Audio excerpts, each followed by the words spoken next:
Hey, it has taken me so long to hit record today.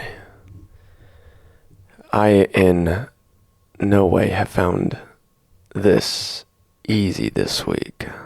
I've been feeling a lot of things lately, man.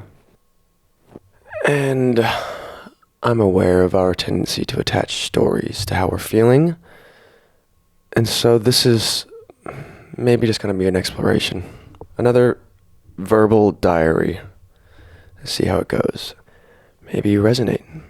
Probably you will, because this is the human experience. This is it in all of its glory. I wonder what your image of me is. I don't think about it. I don't try to think about it, because if I am thinking about it, it's just me thinking about myself, but with the illusion of it coming from you. It's just myself reflected back at me. So I don't actively think about it because I know I'm just thinking about myself, but I do wonder. I wonder because we stitch together our version of reality based upon a very limited number of perceptive cues and patterns that stem from a bank of memories that are entirely hallucinated. So not only do you see a version of me that is based upon your memories and how you interpret the world and what you want to see and what your brain is hallucinating for you, but I've also given you a limited set of data from which to base your opinion. And that limits me, and it limits you. It limits both of us because I get stuck and in the process show you something that's not complete. It's not deliberate that you don't see all of me. It's just that the parts of me that you don't see are the parts that don't feel like talking. They don't think they have a place. Of course they have a place. We just don't give them the pedestal. We hide these parts from ourselves, and in the process create an environment where nobody feels like they can say these things. Everybody gets sad, dude. Shit. Of course. Like, at the end of the day, that's what's left is the human mind, the human experience. Doesn't matter where you are, what you're doing, how successful you've been, whether you've meditated like a monk on the top of a mountain or climbed your way up the corporate ladder or just created freedom in any other domain, you are still going to have to wrestle with the monkey mind and the emotional loss and translation that occurs from expressing feelings into thoughts, feelings into words. And with every great ambition, with every great excitement, with every great feeling, there is the inverse. There is a polarity to that thing. There is the paradoxical realm between that feeling and its opposite, and they must exist together. They cannot exist without each other. For a mark to be over there on one side of the spectrum, that pushes out the other side of the spectrum equally. And we can't control where we sit on that spectrum. We can do a lot of things to make ourselves feel better, and we should. When the going gets tough, the practice goes deep. Thank God for the practice. I've been putting in the work. And I don't know how I'd feel if I wasn't putting in the work. It's funny how the amount of ambition and excitement and readiness and confidence you might feel about something is equally proportionate to the amount of doubt and insecurity and suffering and anxiety related to that same very thing. And that inverse sensation, that inverse state of being is the test. It is the hurdle. It is what we have to move through if we want to get to the next thing. And not to say that our life should just be this perpetual race to the next thing, but it also shouldn't be running away from the things that scare us. Like this week, last couple weeks, really pouring a lot of attention and love into this new project. getting ready to launch it yesterday. But over the course of the day, getting more insecure, doubting myself more, getting to the point where I'm about to press publish, and this thing that I had so much clarity on, so much excitement, is now so infused with doubt that I'm looking at this thing going, what the fuck even is this? Because what I've done is I've judged what this is from your perspective, from a perspective I don't have, from a lens that, in the process of asking myself to create something that you want, I don't know what I'm creating. I didn't know to begin with. And the total irony in all of this is the thing that I was creating is about this very thing: creativity and expression and trusting yourself and not allowing the doubt to impact what you decide, understanding that it is just a natural part of that process. But when we are trying to create for others, trying to create value for others, we are perceiving what we're creating from their perspective, which is something we don't have. And so it's an imagined perspective that just reflects our own insecurity back at us. There's no way that you can possibly know until you send it out into the world. You cannot make the assumption that this is not what you want, that this is not what they want.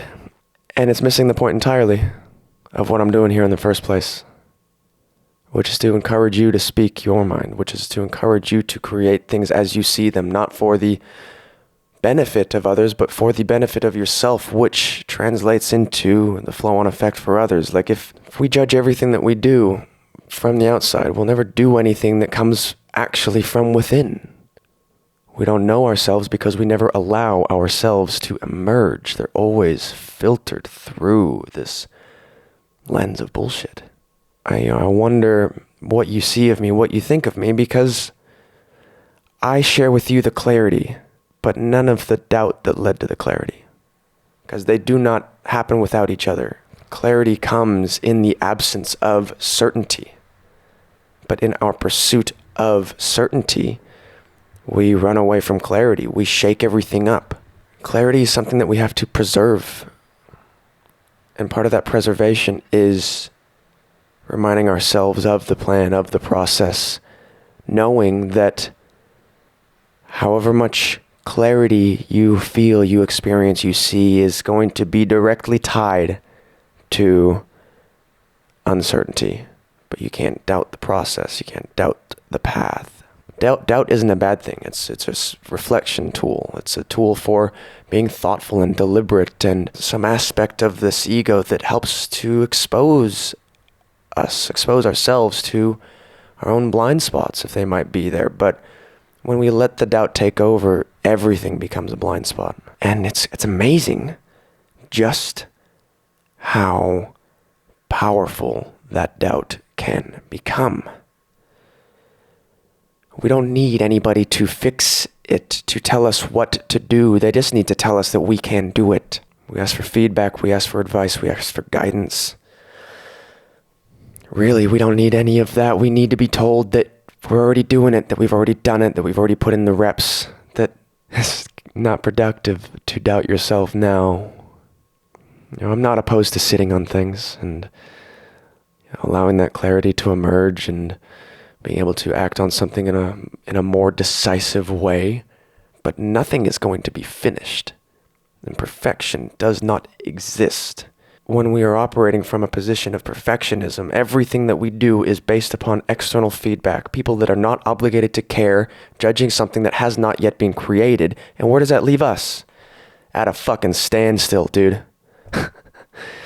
And that's okay. All of this is okay. All of this is neutral. I'm not going to label these emotions as good or bad or right or wrong or beneficial or painful. It can be everything at once. All of that exists in all of this. vulnerability is the hack, man. It's what we have to do, because this podcast is going to go out. I'm going to send it to Joe. He's going to cut out the silences because they go for too long. And then hopefully you will listen to this and not feel alone. Loneliness is the universal feeling, right? Everybody feels alone, but rarely are we actually alone. We just feel alone when our thoughts have nowhere to go, when there is no witness to what is going on inside, when we are the only ones experiencing it, and we can't even witness it, we can't see it in its entirety, we can't feel it in its entirety. Our thoughts have nowhere to go. Or we feel like they do, and we haven't allowed them to go anywhere. This is fucking scary to speak like this. But I'm doing it so that you know you can do it too. I'm doing it so that you can move through the doubt. So that when you experience loneliness, you can remind yourself that you are more connected to the human experience than ever, that it's okay. And it's not indicative of how the future is going to be. It's not indicative of how life is going to be. It's just a temporary, emergent phenomena occurring in this present moment. And it's up to us to decide how to respond, and there's no right or wrong way to do that. By you hearing me, know that I hear you. And that I think that for me, the way to move forward and continue this, because content is a game of longevity. Whoever's doing it the longest, right? Virality doesn't matter at all. It doesn't matter if you go viral. If you can't keep it up, it's not going to work. You got to keep going, and I will fucking get a podcast out every week because I've decided it so. And because I've got Joe texting me saying, dude, where's the podcast? It's on its way, dude. So thank you for your help. I do love you. Content is a game of longevity, and how I've been doing things has been preaching a practice. And it's worked, and I believe in it. But I've had to do the practice so much more lately that to only give you the clarity and to only give you tips and tricks is to impoverish both of ourselves. It impoverishes me from speaking how I feel, from having these different voices. And it, impoverishes you from actually seeing the practice, seeing the thing behind the preaching. I don't want to preach. I'll tell you what to do, but I'll show you what I do. And maybe you can take something from that. Anyway, smash that fucking like button, comment, subscribe, send it to your grandma, tell her she's the boss. I don't know what you want to do with your life, but I am going to go and launch that thing. I'm going to do it today. I don't even know what it is, and that's the point. In the process of trying to create value, I define some product, thinking that if you have clarity on what this product is, then it'll justify the price and it'll justify me doing it. But it's all just me and you. It's all just connection. It's all just sitting down together and expressing ourselves and distilling clarity from that conversation. Like, does it matter what I call anything? Not really. Still, I'm going to, because that's what we do right now, and we should be able to do that, I guess. I'll figure it out, but not by actively figuring it out, just by continuing to take steps and knowing that it will be something that emerges through the continuation of existence, through the continuation of steps. To know for certain anything, your direction in life, your plan, your next step, your next 10 steps, what you're going to do in 2 years, 5 years, 10 years, to know any of that is to delude yourself and to inhibit yourself from tuning into the realm of possibility that comes with the unknown, because that's what potential is. It is unknown. To know exactly what it is before I've created it is to inhibit the potential of that creation.